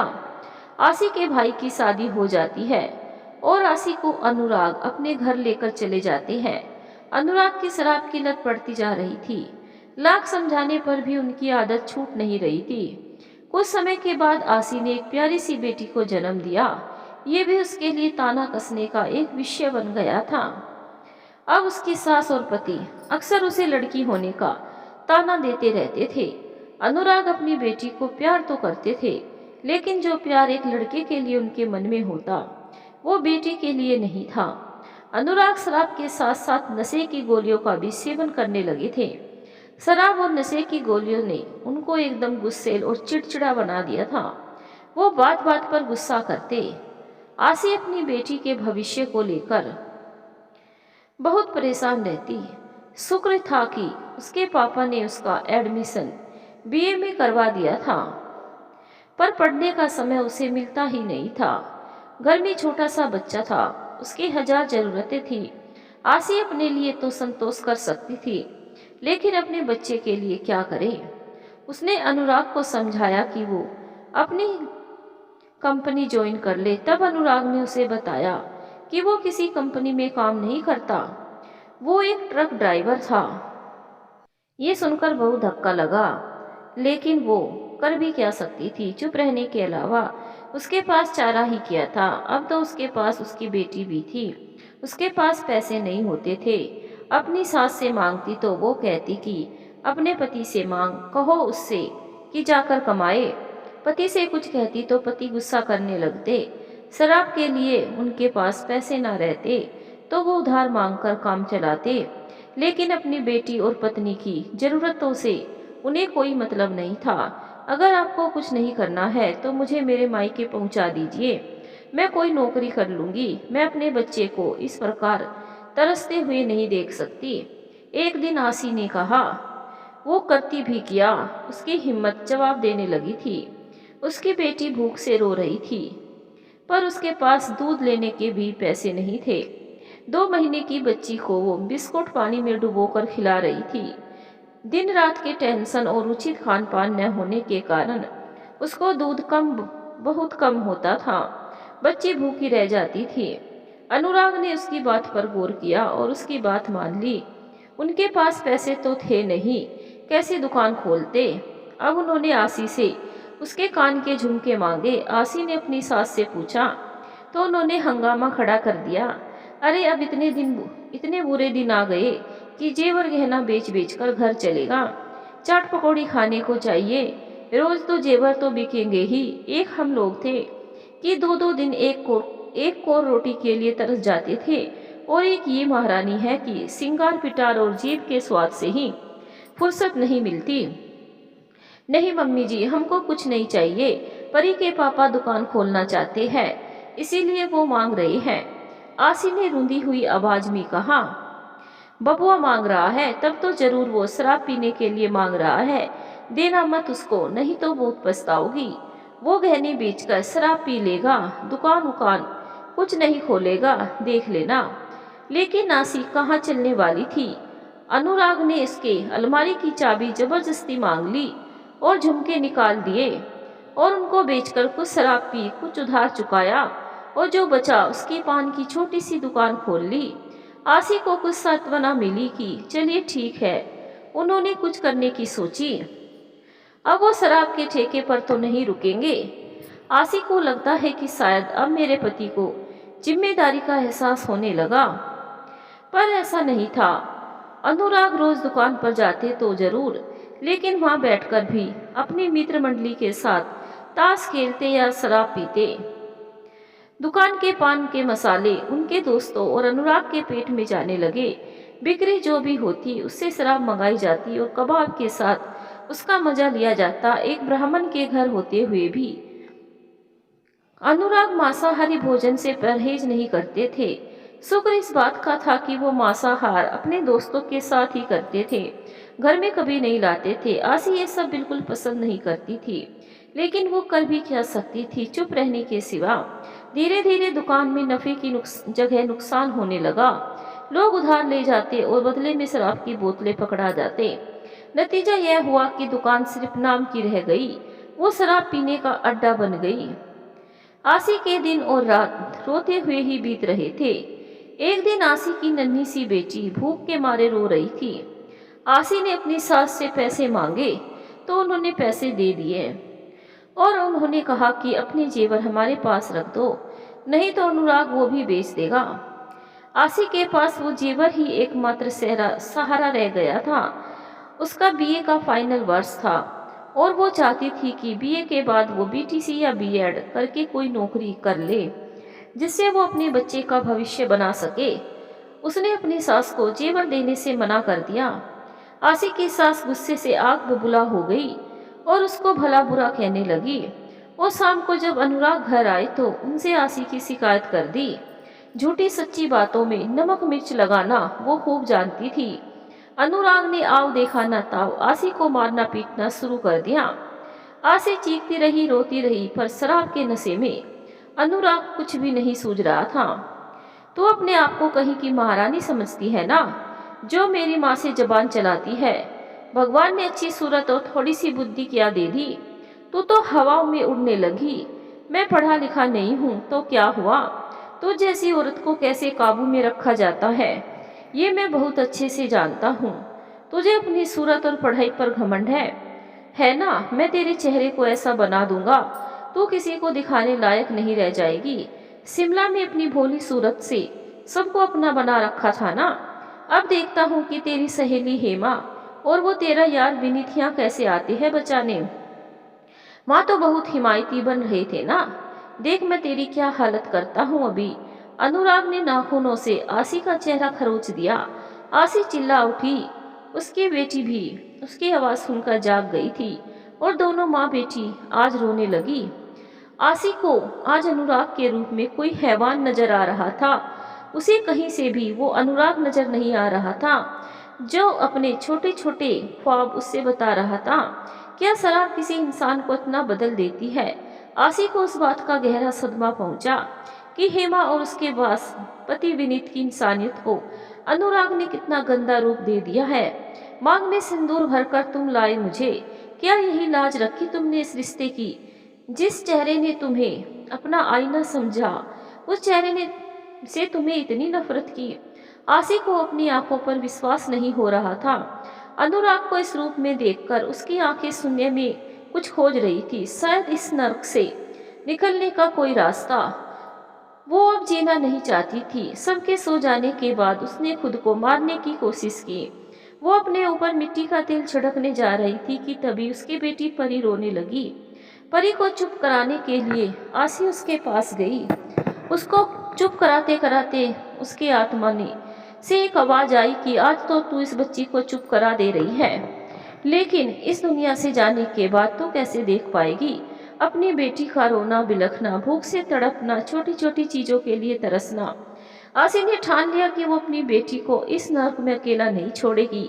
वो संघर्ष करेगी और अपने बच्चों के भविष्य के लिए हर प्रयास करेगी। ये निश्चय करके वो सो गई। सुबह जब वो जगी तो अनुराग उसकी मार्कशीट लेकर अपने घर वालों से कुछ सलाह कर रहे थे। आसी उन लोगों की बातें सुनने की कोशिश करती है तो उसके पैरों तले जमीन खिसक जाती है। वो लोग उसकी मार्कशीट को छुपाने का प्रयास कर रहे थे। आसी उनकी पूरी बात सुनने के लिए अपने आप को छुपा लेती है। माँ, ये जेवर नहीं दे रही है ना? हम लोग इसकी मार्कशीट छुपा कर रख लेते हैं। इसे अपनी मार्कशीट चाहिए होगी तो जेवर तुरंत दे देगी। देखना मेरा प्लान कैसे कामयाब होता है। लेकिन एक बात याद रखना, आधा जेवर मेरा आधा तुम्हारा। मैं उसकी मार्कशीट्स ले आया हूँ, इनको अपनी अलमारी में छुपवा दो। अगर वो पूछेगी तो हम लोग उसे पहले जेवर देने के लिए कहेंगे। मजबूर होकर वो जेवर दे ही देगी। अनुराग अपनी माँ से धीरे धीरे बात कर रहे थे। नहीं, ये गलत बात है। कितनी मुश्किल से उसके पापा उसको पढ़ा रही है। हम उसकी मार्कशीट रख लेंगे तो वो कैसे कुछ कर पाएगी? तू तो कुछ करता धरता नहीं, केवल शराब पीकर धुत रहता है। एक बेटी का बाप बन गया है तब भी अपनी कोई जिम्मेदारी का एहसास नहीं है तुझे, और ऊपर से उस बेचारी का एकमात्र सहारा उसका जेवर भी छीन लेना चाहते हो तुम। तुमसा नालायक बेटा मैंने आज तक नहीं देखा, जो अपने परिवार की जिम्मेदारी उठाना तो दूर अपनी पत्नी का सहारा भी छीन लेना चाहता है। लानत है तुम पर। अनुराग के पिताजी ने इस बात पर बहुत ज्यादा नाराजगी जाहिर की। पिताजी, हमारे बारे में बीच में दखल अंदाजी ना करे तो अच्छा होगा। आपकी सेहत के लिए। आपकी उम्र हो गई है, अब आप बैठकर भगवान का भजन कीर्तन करें, वही आपको शोभा देता है। घर के मामले में ज्यादा ना पड़े, हम सब संभाल लेंगे। अनुराग अपने पिता से बहुत ही बदतमीजी से बात कर रहा था। हाँ, सही कह रहा है बबुआ, बुढ़ापे में सटिया गए है बैठे बैठे। बकैती क्या करते हैं, बस बहुरिया के पक्ष में ही रहेंगे हमेशा। हम लोग तो जैसे इनके लिए मर ही गए हैं। तुम बीच में दखल अंदाजी ना करो, चुपचाप शांति से घर में बैठे रहो, तभी ठीक है। आसी की सास अपने पति को डांटते हुए बोली। अब आसी से रहा ना गया, वो उनके पास गई और उनसे अपनी मार्कशीट्स मांगने लगी। मेरी मार्कशीट से आपको क्या दुश्मनी है? आप लोग क्यों मेरे पीछे पड़े हुए हैं? मैंने क्या बिगाड़ा है आप सबका? घर का सारा काम करती हूँ, आपकी मार खाती हूँ, गाली सुनती हूँ। अब भी अगर आप सबका मन न भरा हो तो मैं ये घर छोड़कर चली जाती हूँ। मैं अपनी बेटी को लेकर कहीं भी कमा खा लूंगी, भीख मांग लूंगी, मगर आपसे कुछ मांगने नहीं आऊंगी। प्लीज मुझे मेरी मार्कशीट दे दीजिए। आसी उन लोगों के सामने गिड़गिड़ाने लगी। ठीक है, तुम्हारी मार्कशीट हम दे देंगे। तुम माँ को अपने जेवर ला कर दे दो, हम तुम्हें मार्कशीट दे देंगे। एक हाथ दो, एक हाथ लो। अनुराग कमीनगी से मुस्कुराते हुए बोले। अरे आप कैसे बाप है? आपको अपनी बेटी की जरा सी भी चिंता नहीं है, ना इसके किसी भी खर्चे से मतलब है और ना ही इसके भविष्य से। कुछ तो सोचिए, जेवर अपनी बेटी के ही काम आएंगे। मेरी नौकरी के लिए मैंने उन्हें रखे हैं कि उन्हें गिरवी रखकर मैं बीटीसी या बीएड कर लूंगी। तरस खाइए मुझ पर आप। आसी रोते रोते बोली। एक तो बेटी पैदा कर दी, ऊपर से नौकरी करेगी। शकल देखी है अपने आईने में? 4 अक्षर क्या पढ़ लिए? अपने आप को कलेक्टर समझती है। तो ऐसे नहीं मानेगी। माँ, माचिस लेकर आना, मैं अभी ये सारी मार्कशीट जला देता हूँ। ना रहेगी मार्कशीट, ना लगेगी नौकरी। अनुराग ने आज हद कर दी। नहीं नहीं, आप मेरी मार्कशीट मत जलाइए, मैं आपको जेवर लाकर देती हूँ। आसी मजबूर हो गई। उसका हृदय हाहाकार कर रहा था, लेकिन वो कुछ नहीं कर सकती थी। आसी ने जेवर लाकर दे दिए, लेकिन अपने मायके के जेवर नहीं दिए।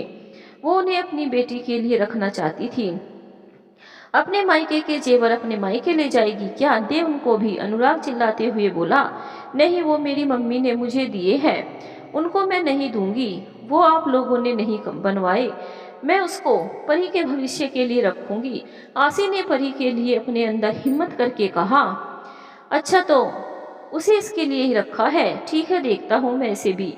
अनुराग ने तभी कुछ ऐसा किया कि आसी की आंखें फटी की फटी रह जाती हैं। अनुराग परी का एक पैर पकड़कर उसे उल्टा लटका देता है। नन्ही सी बच्ची रोने लगती है, लेकिन अनुराग को उस पर दया नहीं आती। देख रही है ना अपनी बेटी को, अगर अब भी तूने जेवर नहीं दिए तो इसको मैं ऐसे ही लटकाए रखूंगा। चाहे रोए या चिल्लाए, मुझे कोई फर्क नहीं पड़ता। अगर तुझे अपनी बेटी चाहिए तो पूरे जेवर लेकर जल्दी से आ जा। अनुराग परी को उल्टा लटकाए हुए उसको झूले की तरह झुलाते हुए बोला, ऐसा मत कीजिए परी, आपकी भी तो बेटी है।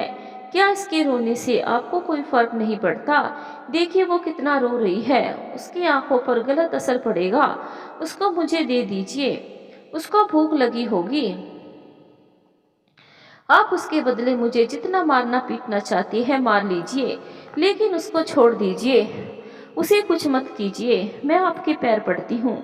आसी उसके पैरों में गिरकर परी को मांगने लगती है, लेकिन अनुराग पर कोई असर नहीं पड़ता। आसी को गुस्सा आ जाता है। वो चीख चीख कर मोहल्ले वालों को बुला लेती है। सारे मोहल्ले वाले उसके घर पर आ जाते हैं और अनुराग को बहुत बुरा भला कहते हैं।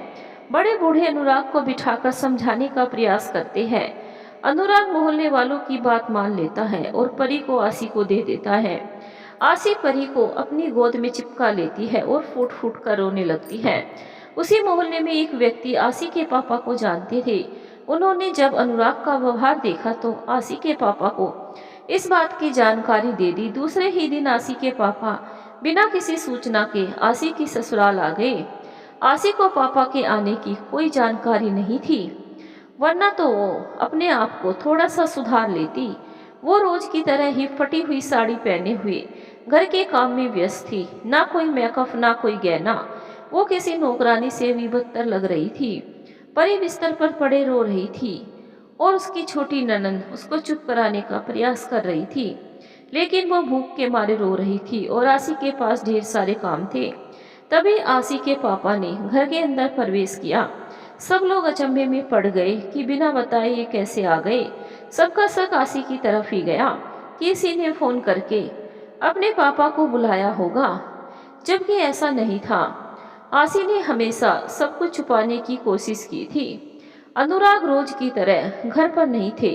उनको संदेशा कहलवाया गया तो वो घबरा गए।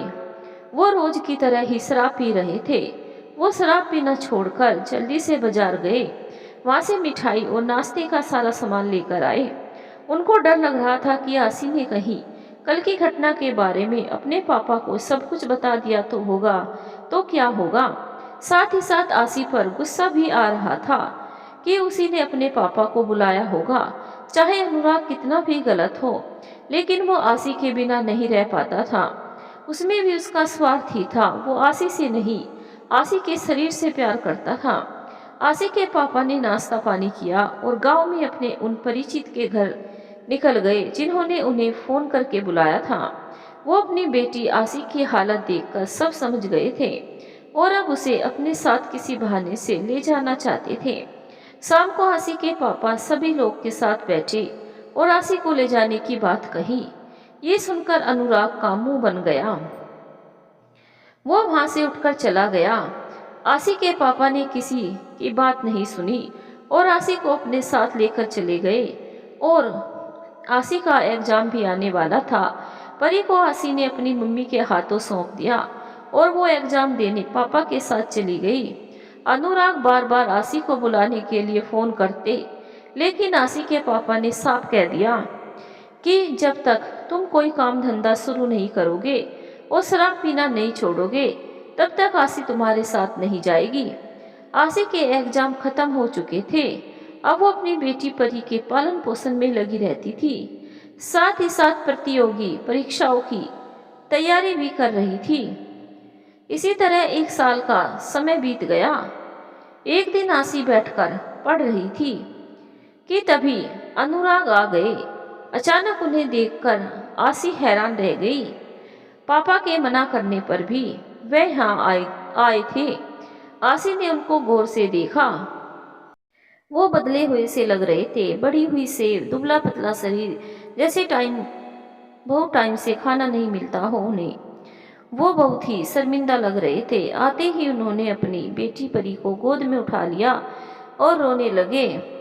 परी उनकी गोद से उतरने के लिए जिद करने लगी, क्योंकि उसने कभी अनुराग को पिता के रूप में देखा ही नहीं था। अनुराग आसी के पास आकर बैठ गए और उसका हाथ पकड़कर रोते हुए कहने लगे, आसी, मैं जानता हूँ कि तुम मुझे माफ नहीं करोगी, क्योंकि मैं माफी के लायक ही नहीं हूँ। मैंने तुम्हारे ऊपर बहुत अत्याचार किए हैं, पर आसी, मैं दिल का बिल्कुल बुरा नहीं हूँ। मुझे मेरे दोस्तों की संगत ने बिगाड़ दिया था। घर में भी कोई मुझे समझाने वाला नहीं था। पढ़ाई लिखाई की तरफ कभी किसी ने ध्यान ही नहीं दिया। वही मारपीट लड़ाई झगड़ा ही मैं बचपन से देखता आया हूँ। कभी किसी ने मुझे समझाया नहीं कि क्या सही है और क्या गलत। कभी किसी ने मुझे मेरी गलतियों के लिए टोका नहीं। कभी नहीं कहा कि अनुराग, तुम्हें ऐसा नहीं करना चाहिए। सबने मुझे बढ़ावा दिया। आप ऐसा क्यों कह रहे हैं? ऐसे मत रोइए, आप मुझे अच्छा नहीं लग रहा है। प्लीज आप चुप हो जाइए। आसी अनुराग को रोता हुआ देखकर परेशान हो गई। नहीं आसी, मुझे कहने दो सब कुछ। तुम्हारे जाने के बाद मुझे एहसास हुआ कि मैंने क्या खोया है। यकीन मानो आसी, तुम्हारे जाने के बाद मैं एक पल भी सुकून से नहीं रहा। ऐसी कोई रात नहीं जब मैं तुम्हें याद करके रोया ना हूँ। जिस बेटी को मैंने कभी गोद में नहीं उठाया, उसकी भोली मासूम सूरत मेरी आंखों के सामने नाचती रहती थी और मुझसे शिकायत करती रहती थी कि पापा, आप मुझे प्यार क्यों नहीं करते? क्या मैं आपका अंश नहीं हूँ? क्या मैं आपकी बेटी नहीं हूँ? आपने शराब के लिए अपनी बेटी को भुला दिया। क्या शराब आपको इतनी प्यारी है? सच कहूँ आसी, जब मैं शराब पीने ठेके पर जाता था तो मुझे शराब की बोतल में तुम्हारा और परी का चेहरा दिखाई देता था। मैं शराब नहीं पी पाता था, मुझे बहुत परेशानी होती थी। शराब छोड़ना मेरे लिए बहुत मुश्किल था, पर मैंने ठान लिया कि मुझे शराब छोड़नी ही है, क्योंकि अगर मैं शराब नहीं छोड़ूंगा तो मेरी आसी और मेरी बेटी परी मुझे नहीं मिल पाएगी। मैं नशा मुक्ति केंद्र गया, वहाँ बड़ी मुश्किलों से मेरी शराब छूट सकी। और जानती हो मुझे नशा मुक्ति केंद्र लेकर कौन गया था? कौन ले गया था? आसी के मन में सवाल उठा। तुम्हारे पापा, उन्होंने ही मेरी शराब छुड़ाने में मेरी पूरी मदद की, वरना मैं कुछ नहीं कर पाता। उन्होंने मुझे समझाया, जिंदगी और परिवार के मायने समझाए। मैं उनका यह एहसान कभी नहीं भूलूंगा। आज अगर शराब मेरी जिंदगी से निकल चुकी है तो सिर्फ तुम्हारे पापा की वजह से। आसी, मुझे माफ कर दो। अब इतनी बड़ी सजा मत दो मुझे। मैं तुम्हारे और परी के बिना नहीं रह सकता। चलो अपने घर चलो, मैंने एक दुकान खोल ली है, परी किराना स्टोर के नाम से। अनुराग इतना कहकर रो पड़े। आसी ने उनकी आंखों में झांक कर देखा तो उनकी आंखों में सच्चाई थी। आसी ने फैसला कर लिया अपनी जिंदगी को एक और मौका देने का, अपनी गृहस्थी बचाने का, अपने परिवार को बिखरने से बचाने का। आसी अनुराग के साथ अपने घर वापस आ गई। उसके पापा ने उसकी पढ़ाई पूरी करवा दी और आज आसी अपने बच्चों और पति के साथ सुकून की जिंदगी बिता रही है।